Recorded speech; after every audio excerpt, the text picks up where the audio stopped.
Hello दोस्तों, एक बार फिर एजुकेशन ट्रिप में आप लोगों का स्वागत है। तो आज हम टॉप 10 बैंकिंग अवेयरनेस की सीरीज़ स्टार्ट करने जा रहे हैं। आशा करता हूँ कि ये जल्द ही कंप्लीट हो जाएगी। तो ये पार्ट फर्स्ट है, तो बिना देरी के हम स्टार्ट करते हैं। उससे पहले मैं ये कहना चाहता हूँ कि आप क्वेश्चन देखने के बाद अपने आप सोचें और उसका आंसर दीजिए, और आप कितने क्वेश्चन कर पाते हैं वो कमेंट बॉक्स में लिखिएगा। तो स्टार्ट करते हैं। बैंकिंग ओवर्समैन जो स्कीम है वो एप्लीकेबल होती है कौन से बिजनेस में? All scheduled commercial bank excluding RRBs, या all scheduled commercial bank including RRBs, या only private sector bank, D, या प्राइवेट सेक्टर बैंक सॉरी ऊपर वाला पब्लिक बैंक था, या E all scheduled bank except private bank. तो answer बताइए। देखिए, जो बैंकिंग ओवर्समैन स्कीम के तहत आते हैं वो होते हैं ऑल शेड्यूल कमर्शियल बैंक, यानी ऑप्शन बी। बी जो कमर्शियल बैंक होते हैं वो आते हैं, यानी आंसर बी है इसका। देखिए, जो बैंकिंग ओवर्समैन होते हैं, जो ये स्कीम है वो इंट्रोड्यूस की गई थी सेक्शन 35A के तहत, बैंकिंग रेगुलेशन एक्ट 1949 के तहत आरबीआई के द्वारा, और जो इफ़ेक्ट में आई थी 1995 में आई थी। ये आरआरबी से कुछ रिलेटेड है। जो आरआरबीज़ हैं सेटअप किए गए थे नरसिम्हा कमेटी या नरसिम्हा वर्किंग ग्रुप के तहत।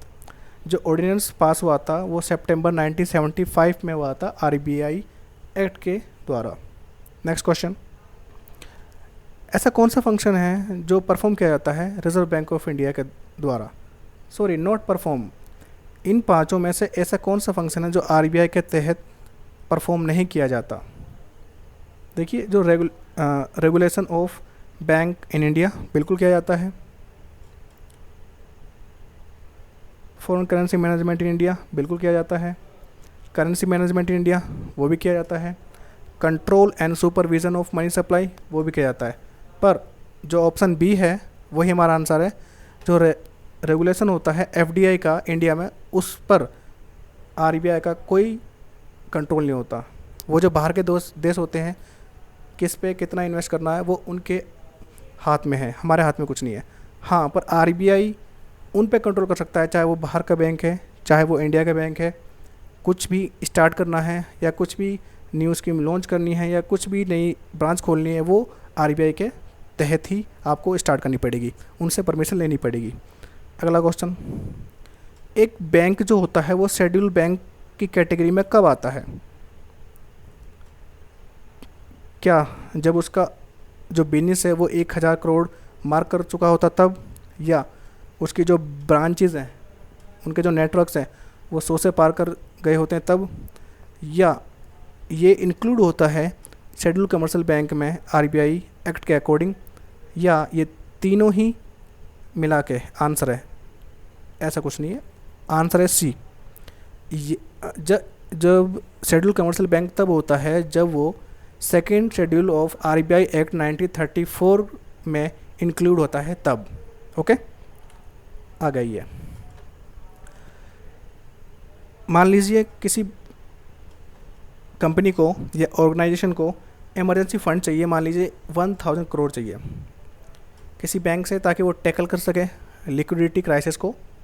तो इसमें से जो ये लोन्स, जो ये आपको ये इंस्टीट्यूशन दिख रहे हैं, इसमें से ये कौन इसको देगा बताइए? माइक्रो फाइनेंस देगा, या आरआरबी देगा, या आरबीआई देगा, या नाबार्ड देगा? बताइए। आंसर है NABARD. Next question, upper limit जो होती है आरटीजीसी की, यानी रियल टाइम ग्रोथ सेटलमेंट की, वो क्या होती है? 5 लाख, 1 लाख, 25 लाख, या 50 लाख, या कोई भी लिमिट नहीं है, या मतलब बताइए। तो आंसर है ई, इसमें कोई भी लिमिट नहीं है। आप मैक्सिमम कितना भी ट्रांसफ़र कर सकते हैं, पर हाँ एक मिनिमम लिमिट है, वो है 2 लाख। 2 लाख से आप कम नहीं कर सकते, 2 या 2 से ऊपर ही आपको ट्रांजैक्शन करना पड़ेगा। अगला क्वेश्चन, जो डिस्ट्रीब्यूशन होती है इंश्योरेंस प्रोडक्ट या इंश्योरेंस पॉलिसी, मतलब जो बैंक होते हैं हमें जो इंश्योरेंस प्रोडक्ट होते हैं या इंश्योरेंस पॉलिसीज़ होती हैं, वो बैंक के द्वारा हमें डिस्ट्रीब्यूट की जाती है एज अ कॉरपोरेट एजेंट। उसे क्या कहते हैं? General insurance, non life insurance, bank का एश्योरेंस, या इंश्योरेंस बैंकिंग, या डिपॉजिट इंश्योरेंस। तो उसे कहते हैं बैंक का एश्योरेंस। देखिए ये ऐसा होता है, मान लीजिए हम किसी बैंक के कस्टमर्स हैं और किसी इंश्योरेंस कंपनी ने उन बैंक वालों के साथ टाई कर लिया है, तो वो कहते हैं कि आप अपने कस्टमर्स को ये स्कीम या ये पॉलिसी आप सेल करिए, हम आपको कुछ इसमें से परसेंटेज देंगे। तो हमें बैंकों पे भरोसा होता है, तो हमारे बैंक कहते हैं कि आप ये पॉलिसी या ये प्रोडक्ट आपके लिए बेटर है, आप इसको ले लीजिए, आपके जो फ्यूचर में बेनिफिशियल होगा। तो हम उसको ले लेते हैं। तो हम वो इंश्योरेंस वाले के पास ना जाकर हमें वो जो प्रोडक्ट है, वो पॉलिसी है, वो हमारे बैंक के ही पास मिल गई। क्यों? क्योंकि हमें जो बैंक पे भरोसा होता है, तो इसलिए हम उसको ले लेते हैं। तो इस सारे प्रोसेस को कहते हैं बैंक का एश्योरेंस। अगला क्वेश्चन, इनमें से कौन सी ऐसी कमेटी है या टास्क फोर्स है जिसने सजेस्ट की थी रिफॉर्म्स इन बैंकिंग सेक्टर? बताइए ज़रा। स्वामीनाथन कमेटी, या नरसिम्हा कमेटी, या राजेंद्र सचार कमेटी, या task force on infrastructure committee, या इनमें से कोई भी नहीं है? तो आपका आंसर है बी, नरसिम्हा कमेटी। ये बैंकिंग सेक्टर के लिए बहुत बड़ा रिफॉर्म्स मानी जाती है। आगे क्वेश्चन आइए, फिनो स्टैंड फॉर, जो फिनो की फुल फॉर्म बताइए ज़रा, सोचिए और अपना आंसर दीजिए।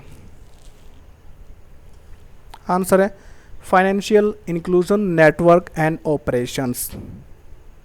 नेक्स्ट क्वेश्चन, जब कोई भी रेट ऑफ इन्फ्लेशन बढ़ता है तो क्या होता है? बताइए ज़रा आप। 5 ऑप्शन आपके पास में, बताइए। वैल्यू ऑफ मनी इंक्रीज़ करती है, या purchasing power of money decrease करती है, या purchase power of money increase करती है, या purchasing power of money remain unaffected, मतलब कुछ प्रभाव नहीं पड़ता। ये amount of money in circulation decrease, जो सर्कुलेशन, देखो सर्कुलेशन क्या होता है, जब हमारी जो लिक्विडिटी है, जब हमारी लिक्विडिटी चलती रहती है, मतलब आज मेरे पास पैसा है, मैंने कल किसी को दिया, उन्होंने उनको दिया, उन्होंने उनको दिया, मतलब जो ये प्रोसेस है, मतलब जो लिक्विडिटी है वो रुकती नहीं, उसे कहते हैं सर्कुलेशन, वो घटती है। इनका कहने का मतलब जो amount of money in circulation decrease, वो घटती है। बताइए क्या होता है? तो आंसर है बी, जब भी रेट ऑफ इन्फ्लेशन इंक्रीज़ करता है यानी बढ़ता है, तो हमारी जो परचेसिंग पावर है ना मनी की, वो घट जाती है। और इसी का अपोजिट, अगर रेट ऑफ इन्फ्लेशन डिक्रीज़ करता है तो purchasing power of money increase. Okay, next question, इनमें से कौन सा एक एडवांटेज है ASBA का एप्लीकेशन फॉर शेयर अलॉटमेंट? बताइए, पढ़ लीजिए, आपके पास ऑप्शन है 5, बताइए। आंसर है डी, जो एसबा एप्लीकेशन डिपॉजिट होते हैं, ये अकाउंट जो not debited, only the funds are blocked for the same and he या she continue to avail interest till the share are allotted to him या हर। देखो ये क्या होता है, इसकी फुल फॉर्म देख लीजिए, application supported by blocked amount. ये एक प्रोसेस है जो डेवलप किया गया है इंडिया के stock market regulators SBI SEBI के द्वारा। जो लोग IPO में अप्लाई करते हैं, यानी इनिशियल पब्लिक ऑफरिंग में अप्लाई करते हैं, तो उन्हें क्या है, एक जैसे मान लीजिए कोई कंपनी स्टार्ट हुई, उनको या मतलब स्टार्ट हुई या मतलब पहले से ही है, अगर उसमें से जो शेयर अलॉट किए गए हैं, अगर आपको तब तक शेयर नहीं मिल जाते ना, तो तब तक आपका पैसा आपके अकाउंट से कटेगा नहीं। इस अकाउंट का मतलब यही है, आपने कोई परचेस किए शेयर्स और आपको मान लो शेयर में नहीं मिले और आपके पैसे कट गया, तो आप क्या करेंगे? तो इन्हीं प्रोसेस को देखते हुए सेबी ने ये प्रोसेस स्टार्ट किया था, ये डेवलप किया गया था SBI का कॉन्सेप्ट, कि आपको जब तक शेयर अलॉट नहीं होंगे आपका पैसा डेबिट नहीं होगा। अगर मान लीजिए आपने जो शेयर परचेज़ किए गए हैं आपको वो मिल चुके हैं, तो आपके पास का जो अकाउंट में से जो पैसा है वो आपका डेबिट हो जाएगा, यानी कट जाएगा।